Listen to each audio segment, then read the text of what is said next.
Ici, en Occident, on a une vision de la vie plutôt linéaire. Et là-bas, donc mes amis des communautés ancestrales ont une vision du temps beaucoup plus cyclique.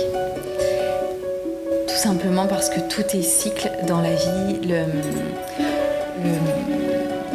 jour, la nuit, les saisons, le cycle vie-mort-vie. Et je trouve cette relation au temps très riche, très fertile et très belle aussi. Et surtout connectée puissamment à la confiance qu'on peut avoir en la vie, que après la nuit vient le jour, après la mort vient la vie.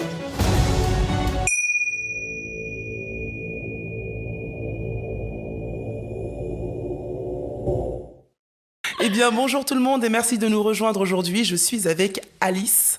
Donc Alice, ça me fait super plaisir de enfin te rencontrer et de pouvoir entendre ce que tu auras à nous apprendre aujourd'hui sur la voix. Sans revenir sur ton parcours quand tu étais jeune, mais surtout, qu'est-ce qui amène une femme comme toi à utiliser sa voix?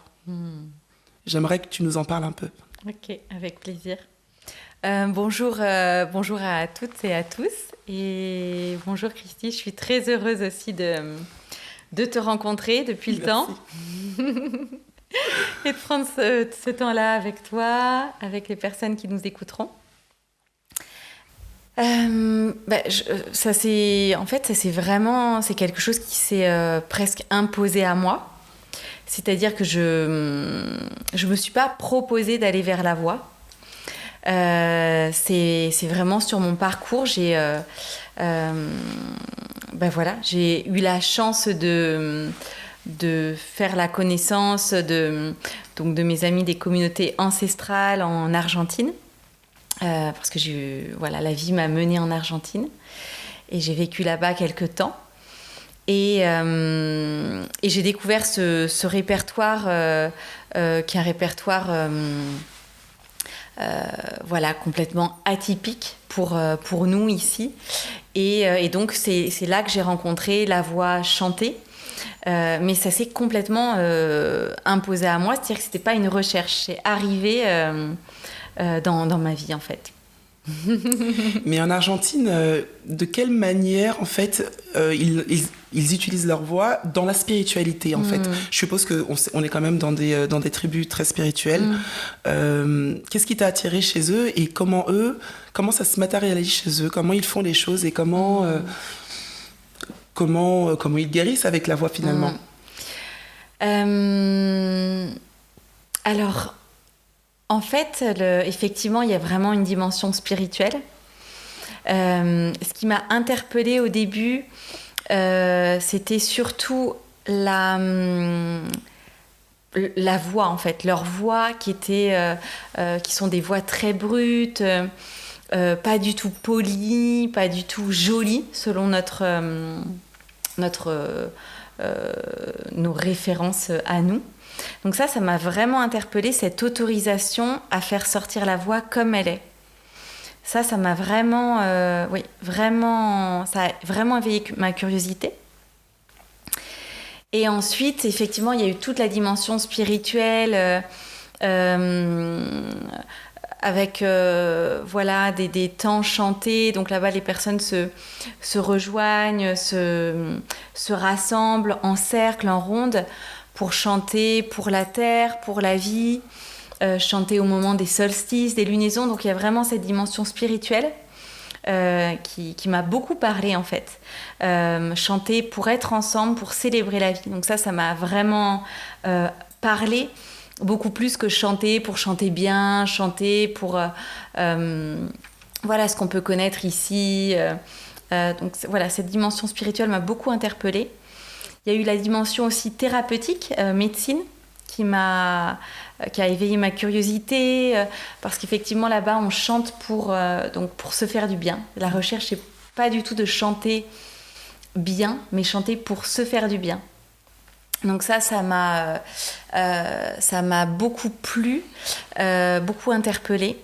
Et c'est vrai qu'il y a cette dimension thérapeutique, puisque on vient chanter ce qu'on a sur le cœur, chanter nos émotions. Donc il y a ce tambour en plus qui vient battre le rythme du cœur et qui nous invite à nous y connecter, à se connecter à nos émotions et à libérer ce qui est là. Donc il y a vraiment cette dimension qui... et là, moi, je l'expérimente, je l'ai expérimenté avec eux, et aujourd'hui, c'est ce que j'ai à cœur de transmettre dans mes ateliers, donc toute cette dimension thérapeutique, où on peut se proposer en conscience d'aller dire, libérer des choses à travers notre voix, ou tout simplement, on peut faire laisser la vie, et ce qui a besoin de sortir et de se chanter va se faire. Et où, en fait, c'est... et là, c'est plus un processus inconscient, en fait. Et c'est laisser faire ce que l'inconscient a à dire. Donc, il y a tout cet aspect-là. Et il y a quand même un troisième aspect qui m'a beaucoup interpellée. C'est tout l'aspect politique de la voix. Et donc, qui n'est pas un aspect que individuel, mais un aspect collectif, qui est dire sa vérité, dire son histoire, dire son engagement, dire ses limites, dire ses positionnements. Donc il y a vraiment toute cette dimension-là, parce qu'on parle de personnes racisées, de personnes donc amérindiennes, de personnes qu'on a tues pendant des décennies depuis la colonisation, et des personnes qui aujourd'hui revendiquent le droit de chanter leur répertoire, de chanter avec leur voix comme elle est, donc très loin des patrons occidentaux. Et donc cet aspect-là politique m'a profondément marquée. Et donc voilà, c'est l'entièreté de ces aspects-là qui ont fait que je me suis intéressée à leur façon de chanter. Et voilà, que j'ai pu explorer cet outil, ce grand outil qui est la voix chantée. Et la voix ensuite, parce qu'ensuite j'ai aussi exploré la voix parlée. Et justement, tu es en train de parler de tes ateliers, c'est super intéressant. Les personnes qui viennent te voir, est-ce qu'ils sont, ou je sais pas, ce sont que des femmes d'ailleurs ? Alors pas particulièrement, c'est vrai que j'ai un grand public féminin, ça c'est indéniable. Je pense que tout simplement parce que culturellement, les femmes ont vraiment été éduquées pour aller plus se regarder, se remettre en question. Donc c'est vrai que j'ai particulièrement un public féminin. Cela dit, j'ai de plus en plus d'hommes aussi qui viennent en atelier, ils sont très peu. C'est vrai qu'ils viennent souvent, mais pas toujours, parce que leur compagne leur a proposé de venir. Mais c'est pas toujours le cas. Et après, j'aime tout particulièrement travailler avec les femmes, leur proposer mes accompagnements, notamment aussi par rapport à ces dimensions politiques, féministes, où pour moi c'est important justement que les femmes apprennent à toujours plus se raconter, se dire leur vérité, encore une fois se positionner. Donc je prends un grand plaisir à accompagner les femmes, ça fait vraiment sens pour moi. Ces derniers temps, on a entendu que la planète shiftait. Il y avait un changement sur la planète. Est-ce que toi, dans tes ateliers, tu as des personnes qui arrivent et qui ont un profond désir de changement, de libération, et comment tu les aides à aller vers cette libération, justement ?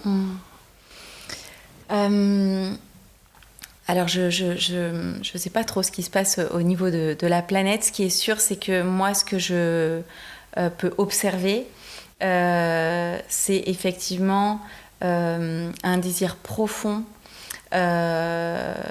chez de nombreuses personnes. Et voilà, ces personnes, j'ai l'impression qu'elles deviennent de plus en plus nombreuses à vouloir aller se regarder, à vouloir aller se remettre en question, à vouloir Oui, transformer, cheminer, grandir. Pas que pour elle d'ailleurs, hein, pour elle, pour les autres. Et c'est vrai que oui, j'ai l'impression que ces personnes-là sont de plus en plus nombreuses. Donc voilà, est-ce que c'est parce que je suis plus alerte, plus attentive à ça, ou est-ce que réellement il y a plus de personnes qui se remettent en question et qui ont envie de cheminer? Je sais pas. J'ai quand même l'impression que par rapport aux générations passées, en tout cas sur notre terre, oui, on a un confort de vie, plus de temps aussi pour ça, ce qui fait que... Et aussi plus d'outils. Voilà. Après, moi, comment j'accompagne les personnes, c'est très varié, en fait, parce que j'ai beaucoup d'outils, et ça va vraiment dépendre de ce que la personne me partage d'elle, de son chemin, de son histoire, de là où elle est à l'aise. Donc l'idée, quand j'accompagne les personnes, c'est vraiment de partir d'elles, de ce qui est confortable, de ce qui fait sens pour elles, de ce qui leur parle. En fonction de ce qu'elles vont me dire, je vais leur faire plusieurs propositions. Et là, elles vont pouvoir me dire si ça leur parle ou pas. Donc voilà, après j'utilise des outils de musicothérapie, des outils de communication non violente. Donc là, on va travailler plus avec la voix parlée. Des outils qui sont assez larges, donc de techniques vocales, des rituels aussi. Voilà, c'est assez large. Et le point commun dans tout ça, c'est toujours cette voix, la voix parlée, la voix chantée. Même si, en fonction de la personne qui vient me voir, si c'est une personne qui, par exemple, est très à l'aise avec l'expression corporelle, peut-être qu'on va utiliser ça comme base pour ensuite aller laisser émerger le son, les vibrations, la voix. C'est vrai que c'est pas évident d'utiliser sa voix. Moi, j'ai découvert la mienne très tard, en fait. Finalement, je fais partie des personnes qui disent qu'elles ne savent pas chanter. Hein. Mais parce que, tout simplement, ce n'est pas l'outil, si tu veux, le chant n'est pas l'outil que j'utilise le plus, mais plutôt la voix et puis les vibrations de la voix. Et justement, en termes de vibrations, c'est pour ça que je demande réellement, qu'est-ce qui est transformant lorsqu'on utilise sa voix et quand on la chante et quand on la découvre? Qu'est-ce que ça peut permettre à une personne de découvrir en elle ou alors de lâcher en elle, en fait? Je ne sais pas si toi, tu as eu des cas où il y a eu des personnes vraiment où ça a été très transformant pour elles de se découvrir ou je ne sais pas, de lâcher peut-être en parlant ou en disant, en faisant, je sais pas, en utilisant les outils que tu proposes. Oui, merci de ce partage déjà. C'est très, et de ces interrogations, c'est très fréquent que les personnes qui arrivent donc ici à Casa Cocon pour les ateliers individuels, mais même en atelier collectif, viennent et me disent voilà, j'aime pas ma voix en fait. Donc ça, c'est vraiment fréquent et voilà, c'est aussi c'est aussi triste parce qu'en fait, ça parle de l'amour de soi, de l'acceptation de soi. Donc ça, c'est très fréquent et en général, c'est lié à un petit trauma dans l'enfance, d'un proche, d'un parent, d'un professeur qui a demandé à l'enfant de se taire ou à des camarades qui ont pu signifier à l'autre qu'il n'avait pas une jolie voix. Donc ça, c'est quelque chose de très fréquent, sans parler du fait qu'on apprend aux enfants très souvent à se taire aussi. Et parfois, on peut comprendre parce que les enfants ont beaucoup de choses à dire. Mais pour autant, ça peut laisser des traces. Donc moi, je suis là pour justement aider les personnes à peut-être parfois se reconnecter à leurs petits, leurs petites, à eux quand ils étaient plus petits, et à pouvoir autoriser en fait ces voix qui n'ont pas pu se dire, Et donc c'est tout un travail aussi parfois voilà, on vient vraiment travailler avec le passé, avec voilà cette mémoire là, ces petits traumas. C'est profond. Et c'est profond parfois, ça nous mène aussi même plus loin sur. Parfois on se rend compte que c'est toute une lignée qui a appris à se taire pour différentes raisons. Ça peut être historique, enfin voilà, il y a beaucoup de raisons. Et donc on va aller vraiment regarder ça, et puis ça nous amène aussi à travailler tout simplement, comme je le disais, sur l'acceptation de soi comme on est, l'acceptation de sa voix comme elle est en fait, et d'aller travailler sur cette confiance en soi. Donc voilà, en fonction des personnes, on travaille même sur juste aller dire un mot. Par exemple, dire « je m'accueille » et qu'est-ce que ça te fait quand tu fermes tes yeux, tu dis ça, « je m'accueille » et tu viens vraiment accueillir ta voix ou « j'accueille ma voix comme elle est ». Et qu'est-ce que ça te fait d'aller écouter ta voix? Donc on va travailler vraiment avec des petites pratiques toutes simples. C'est très simple ce que je propose. Mais pour autant, ça peut être très puissant parce qu'en fait, parfois, les personnes n'ont jamais pris le temps d'aller écouter leur voix comme elle était. Et souvent, les gens me disent « mais non, quand je m'entends, c'est ah là là, c'est insupportable ». Ok, on va s'asseoir avec ça. On va essayer d'aller écouter ta voix. Tu vas essayer de l'écouter comme si tu écoutais la voix de n'importe quel autre humain, un être humain que tu as envie d'accueillir comme il est. Qu'est-ce que ça te fait ? Et qu'est-ce que ça te fait si peu à peu, tu te familiarises avec cette voix? Parce que très souvent, on n'a tellement pas écouté notre voix qu'on la met loin de nous. Et on a besoin d'aller tisser déjà une relation avec cette voix avant de pouvoir l'apprécier. C'est déjà aussi s'y habituer un petit peu. Et donc voilà, c'est des pratiques très très simples que je propose qui permettent peu à peu d'aller à la rencontre de soi, de sa voix, et d'aller apaiser en fait cette relation-là, et peut-être même de devenir amie avec sa voix, et peut-être même de la remercier de pouvoir nous offrir cette possibilité de dire, d'exprimer, de libérer, de chanter, de célébrer. Donc voilà, c'est comment je retisse, je crée une relation d'amitié, amour avec ma voix en fait. Et avec soi en fait. Et avec soi. Surtout que la voix, c'est tellement... la voix, ça vient de notre intérieur. Ça vient à l'intérieur de notre corps. C'est très puissant. C'est très intime. Donc, travailler sur l'amour de sa voix, c'est effectivement travailler sur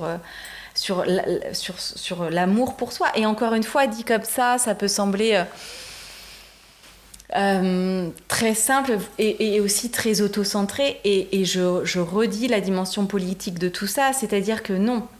Encore une fois, apprendre à s'aimer soi, c'est apprendre à aimer l'autre, c'est apprendre à aimer la voix. Apprendre à s'aimer soi, c'est apprendre à se respecter, à poser ses limites. C'est aussi apprendre à respecter l'autre, apprendre à écouter les limites de l'autre. Donc c'est profondément relationnel, c'est fort en fait. Je ressens chez toi un côté très spirituel. D'où ça te vient? Est-ce que tu peux nous raconter un peu comment t'en es arrivé là en fait, à la spiritualité? Merci de cette question. Je crois que ça a toujours été là, en fait. Je crois que ça a toujours été là.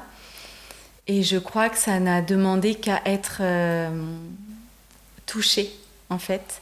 Et encore une fois, c'est vraiment... J'ai une gratitude infinie pour mes amis des communautés ancestrales argentines, auprès de qui j'ai pu vraiment révéler cette part de moi.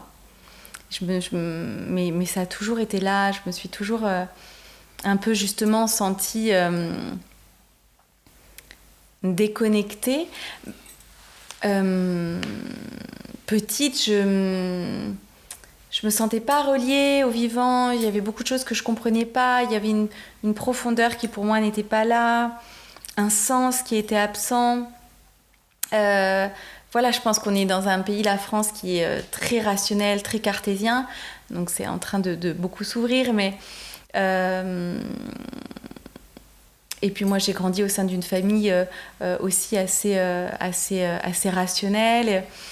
et puis voilà, tout simplement la société. Et donc je me sentais, j'ai pu me sentir assez différente, assez seule aussi. Et c'est vrai que voilà, chez mes amis, voilà, encore une fois mes amis des Andes, j'ai vraiment trouvé une famille en fait. Voilà, ça m'a tout de suite parlé et j'ai pu me reconnecter à ce qui avait finalement toujours été là, cette connexion au vivant, au sacré, au beau, au spirituel, à l'invisible, à l'intuition, au sens, au perceptif. Mais justement, est-ce que tu pourrais nous raconter qu'est-ce qui t'a touché quel est le passage quand tu étais avec ces personnes-là qui t'a touché profondément et qui t'a réveillé finalement, qui t'a dit mais ça y est, ça fait sens, tu vois? C'est intéressant comme question parce que je vois pas un élément. En fait, c'est tellement dans tout. Là-bas, c'est tout en fait. Tout est... C'est dans l'air, c'est dans les moindres gestes, c'est dans le regard, c'est dans la posture. C'est tellement... Donc j'aurais du mal à donner un élément. Il y a plein de petits gestes. Il y a tout simplement...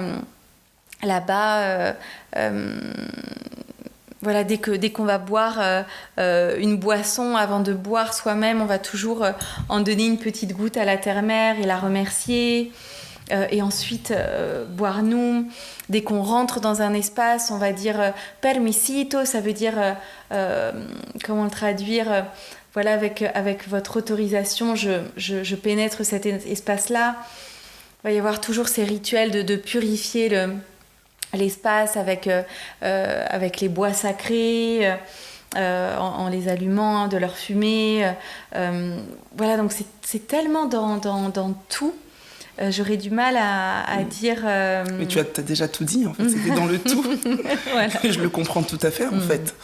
Et donc, de cette expérience-là qui est puissante, hein, quelque part, parce que le jour où on se réveille, en tout cas, et qu'on a l'impression de faire partie du tout et de communiquer avec le tout, comment toi tu ramènes cette expérience-là et que tu l'appliques à tes ateliers en fait, comment les deux en fait se rapprochent? Alors moi je me suis souvent positionnée comme un peu un pont entre deux mondes. Je sais quand j'étais dans l'éducation nationale aussi, dans mon ancienne vie professionnelle, je me sentais un pont aussi entre voilà, les mondes voilà, le monde de l'éducation nationale un peu rigide et une autre façon d'enseigner. Donc voilà, j'avais l'impression voilà, de créer des ponts entre les mondes. Et là, c'est pareil, je partage ce que m'ont transmis mes amis des communautés andines. Je le partage avec beaucoup de respect. Je partage l'essence de ce qu'ils ont pu me transmettre. Cela dit, bien sûr, je le partage d'une façon qui soit audible ici, d'une façon qui puisse être reçue, vécue, donc un peu à ma façon. J'adore.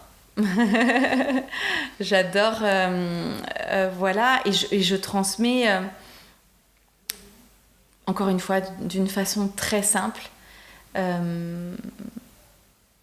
voilà, en invitant les personnes à me suivre. En fait, j'ai différentes propositions voilà, qui sont tout simplement, encore une fois, d'aller chanter pour se faire du bien, d'aller chanter pour accueillir sa voix. Et donc,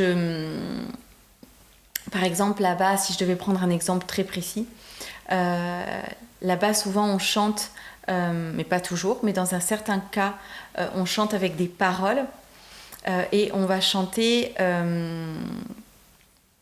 voilà, tout simplement les émotions qu'on ressent. Et donc, avec notre voix comme elle est. Et bien, dans les cercles de chant que je propose ici, déjà, contrairement à là-bas, on ne va pas forcément marcher 10 heures pour aller en pleine nature alors 10 heures, j'exagérais un petit peu, et passer la nuit au clair de lune, au milieu des éléments, pour aller faire sortir nos voix. Non, ça serait un peu extrême pour ici. Donc ici, j'accueille les personnes à Casa Cocon. Donc c'est vrai que on est en terre urbaine, dans une maison. Ça, c'est pas voilà, une marche et un rituel toute la nuit, c'est 2 heures.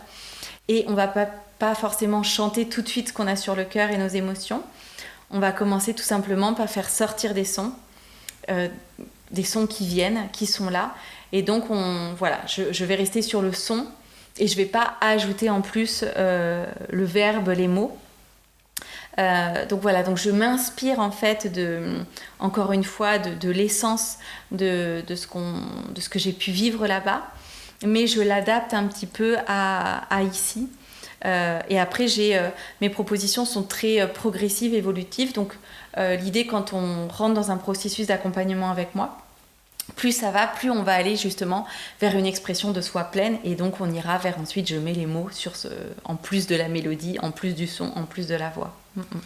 Et je trouve que justement il y a quelque chose, il y a rien de plus beau que d'avoir été avec une tribu, avoir appris tout ça et de le transmettre ensuite par la suite, de le transmettre par la suite.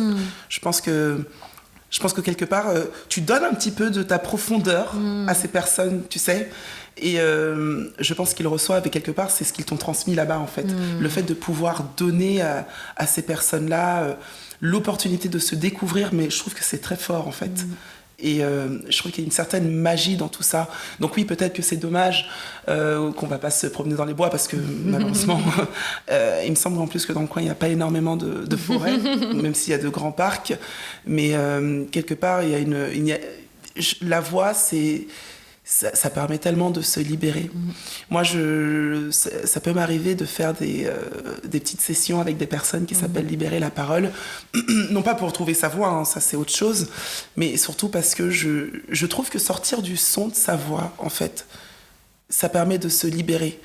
Combien de fois il m'est arrivé d'aller me promener la nuit sous les étoiles et de parler, parce que ça permet de libérer quelque chose. Donc, de se retrouver dans un lieu comme Casa Cocon et de pouvoir le faire avec quelqu'un qui a eu cette transmission et qui le transmet, je trouve ça très très fort en fait. Est-ce que tu auras des retours d'expérience de certaines personnes qui auraient vécu des choses ici et que tu pourrais nous transmettre? Oui, alors déjà, quand je t'écoutais, j'avais envie de rebondir sur plusieurs choses. Dis-moi.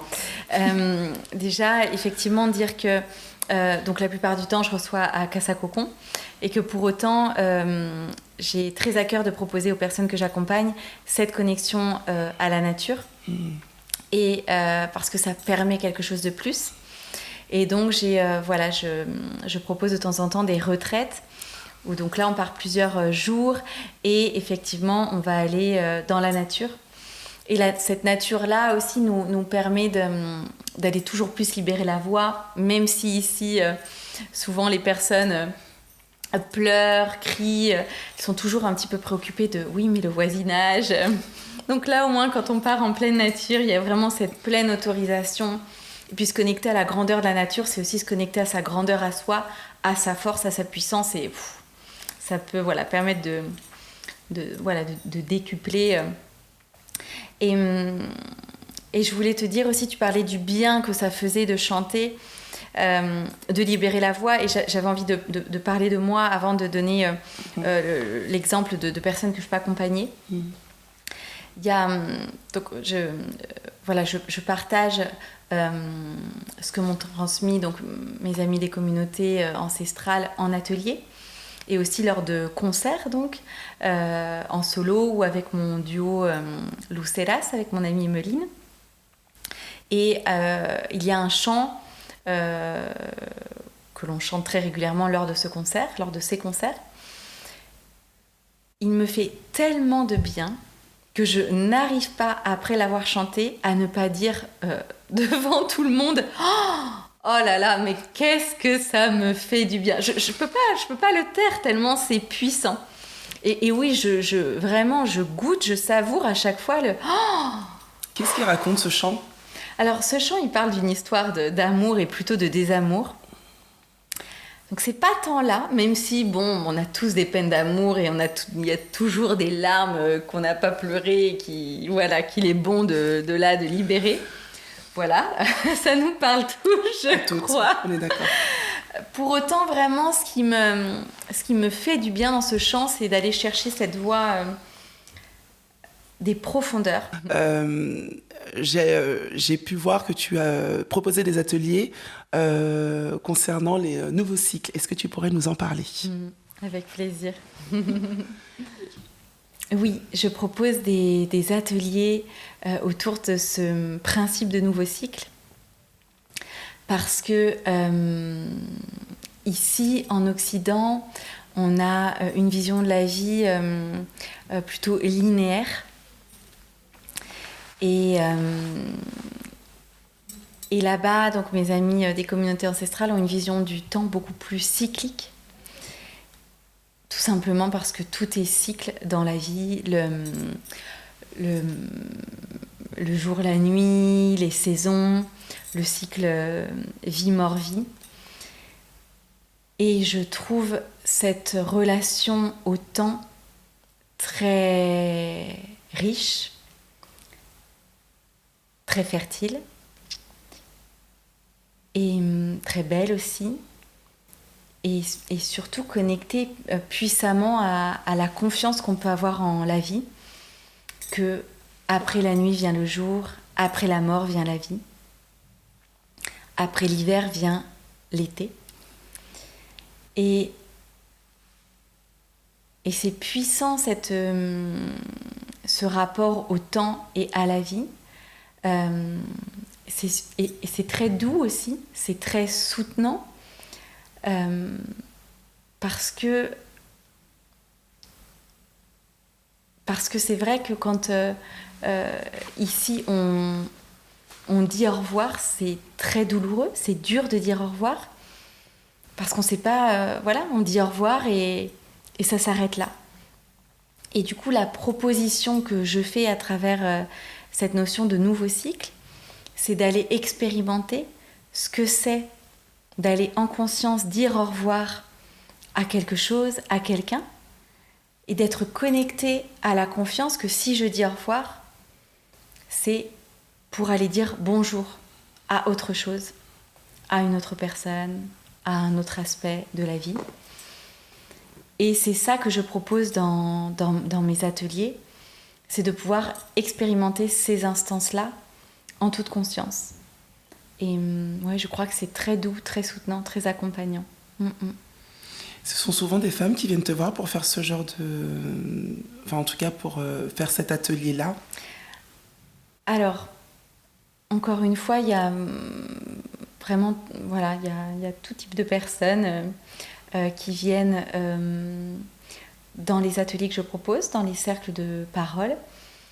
Le rituel que j'ouvre, que l'on ouvre autour des nouveaux cycles, aujourd'hui, il est destiné uniquement aux femmes, parce que j'ai besoin encore aujourd'hui d'œuvrer pour les femmes et d'offrir des espaces pleinement sécures pour elles. Pour autant, ça ferait sens pour tous les êtres humains et on est en train de réfléchir justement à ouvrir ces espaces-là à tous les êtres humains. Ça viendra. Oui, ça va venir. Je pense que ouvrir et fermer un cycle, c'est super important. Donc, je pense que aujourd'hui, on ne le fait pas forcément, en fait. Je le vois dans différents cas. Et puis même pour nous, en fait, quelque part, ce cycle du temps, je pense qu'on est enfermé dans un temps qui nous dépasse. Tu vois ? Et que parfois... on se laisse traverser des choses pendant des années sans se dire qu'à un moment donné, on peut peut-être fermer cette page pour en ouvrir une autre. Et c'est terrible parce que ça nous ramène des angoisses, ça nous ramène plein de choses. Et c'est pour ça que je voulais te dire merci d'ouvrir ce genre d'espace, mais pour qu'on puisse se libérer, tout simplement. Mais... est-ce que pendant ces espaces-là, les personnes ont le temps justement d'utiliser leur voix aussi et de pouvoir communiquer ce qu'elles ressentent. Oui, en tout cas dans ce rituel que l'on propose, donc c'est un rituel qui est relativement court, c'est un rituel qui dure 2 heures. Pour autant, on est en petit groupe pour justement avoir cette qualité. Et l'idée, c'est qu'il y ait vraiment des temps, déjà pour se connecter à soi, vraiment des temps en silence pour aller s'accueillir, des temps pour aller se connecter aux autres aussi, c'est très important, pour aller sentir la reliance et aussi aller sentir la confiance, la bienveillance. Des temps pour aller se connecter au corps aussi, c'est très important, puisque c'est de là que se fait la libération. Donc des temps pour aller chanter, et des temps pleinement pour aller déposer, se dire en mots. Donc ça, c'est très important. Parfois, un rituel est profondément transformateur, et parfois, un rituel est juste un petit pas dans tout ce que la personne va mettre en place pour aller cheminer, en fait. Voilà, mais dans tous les cas, je pense que s'offrir ce temps-là est déjà un beau cadeau à se faire. Et offre déjà un espace de conscientisation, de connexion à soi, de reliance, de libération. Eh bien, merci en tout cas pour ce podcast qui donne chaud au cœur. J'aurais aimé savoir si tu pourrais nous chanter quelque chose. Un petit chant comme ça.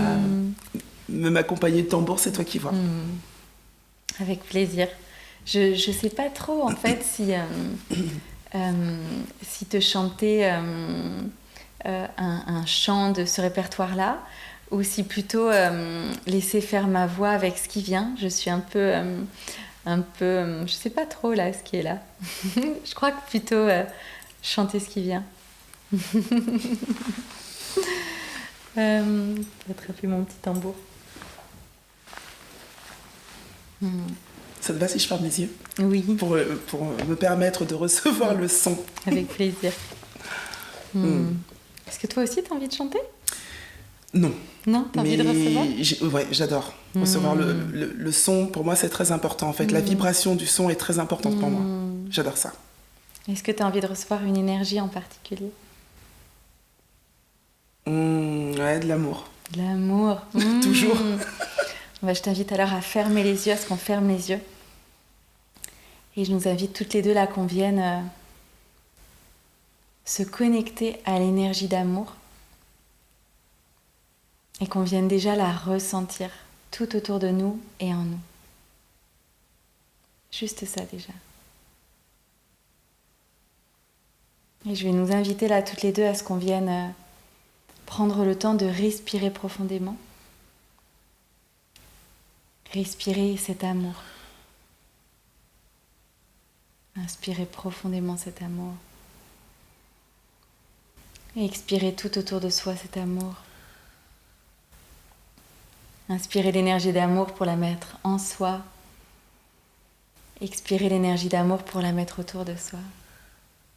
Et je te laisse recevoir mes vibrations d'amour.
Con mucho amor.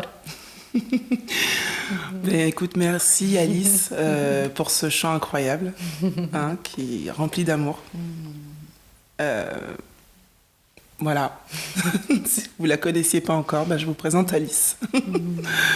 Et merci d'avoir partagé ce temps avec moi dans Époque. Et ben, j'espère qu'on se reverra pour une autre interview un jour, pour parler d'autres choses, d'autres vibrations,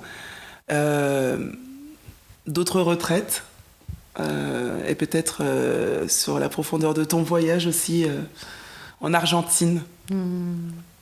Si tu avais un message à transmettre à l'humanité, ce serait quoi? Alors déjà, j'avais envie de te remercier. Vraiment. Merci beaucoup pour tes questions. Elles m'ont passionnée en fait. Je pense que ça se ressent dans mes réponses. Et j'ai aimé parce que ce sont des questions qui assez spécifiques en fait. Donc, j'ai aimé pouvoir aller un peu plus loin que tout simplement me présenter. Merci beaucoup de ça, pour ça. Et merci aussi d'avoir reçu ce chant, et c'est touchant pour moi de voir comment tu es touchée aussi. Bien évidemment. C'est beau. Et ce que j'ai envie de dire aux gens, c'est allez-y, chantez. Et si vous n'osez pas, venez me voir. Je me ferai une joie de... Je suis toujours tellement émerveillée des timbres de chaque personne, de l'unicité, la particularité de chaque voix. Donc, ouais, je prends beaucoup de plaisir à écouter chaque voix. Donc, ouais. Chanter. Chanter. Où est-ce qu'on peut te retrouver, Alice? On peut me retrouver à Casa Cocon, qui est mon lieu de vie et de vie professionnelle. Donc, sur Bordeaux, quartier Saint-Michel. Et on peut me retrouver sur les réseaux sociaux, Facebook, Instagram, donc Alice Parisi. Voix, chant et expression de soi. Sur YouTube aussi. Et on peut me retrouver avec donc les concerts, avec le duo Luceras, Luceras, c'est-à-dire la petite lumière. Et donc là aussi sur Insta, Face, YouTube aussi, et dans le sud-ouest. Voilà, on prend plaisir à aller partager ce répertoire-là. Et peut-être même dans votre salon, on aime beaucoup aller chanter chez les gens. Eh bien, merci Alice, vous l'aurez compris. Si vous voulez la retrouver, entendre ses belles voix et recevoir ses vibrations, vous pouvez la retrouver sur les réseaux sociaux. Et je vous remercie d'avoir été avec nous pendant ce moment partagé avec Alice. Et je vous dis à la semaine prochaine. Merci.